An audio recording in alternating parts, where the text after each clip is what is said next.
आपण मैंने समस्ते जानिकी खुशी हे केन्दुझर आराध्या देवी तथा समग्र भारत वर्षर जगत जननी माँ तारिणी जो मंदिर शिलान्यास उत्सव आसंता रविवार 7 तारिख रे शिलान्यास उत्सव लोकप्रिय मुख्यमंत्री द्वारा आपणकर उत्सव शिलान्यास उत्सव प्रतिष्ठा होगा जाऊँगी।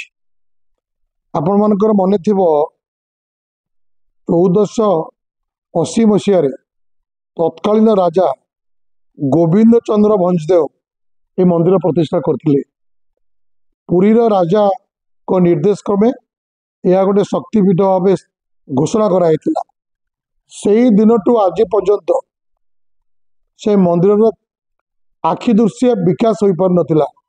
भारत स्वाधीनता हबार 77 वर्ष पर कौन सरकार अतीत रे कांग्रेस सरकार एवं 24 वर्षर बीजेडी सरकार से मंदिर को कौन अनुदान न देथिला बेले एवं अति दुखर कथा केन्दुझर जिला एक खनिज संपद भरा जिला।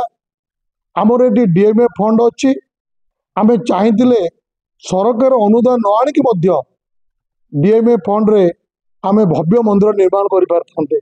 दुखर कथा विगत सरकार माने करि पार नथिले।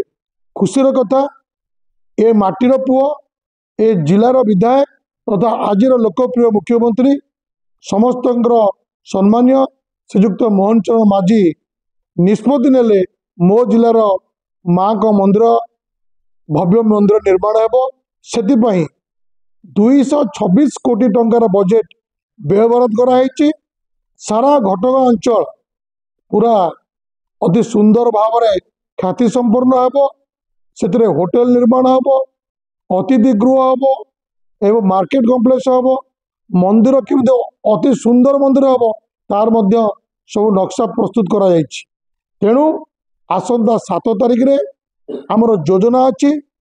आम जिला सभापति सभापतित्व आज एक बैठक बसला प्रस्तुति बैठक ए निष्पत्ति नहीं सभा को मुख्यमंत्री सभा को 30,000 लोक आसवे प्रस्तुत सो मोट लोक मान उत्साह जिलार कोण अणुकोणु माँ को दर्शन करने माँ को मंदिर जो उत्सव सामिल होगापी समस्त आगभर अच्छा मुख्यमंत्री देखापी मंदिर को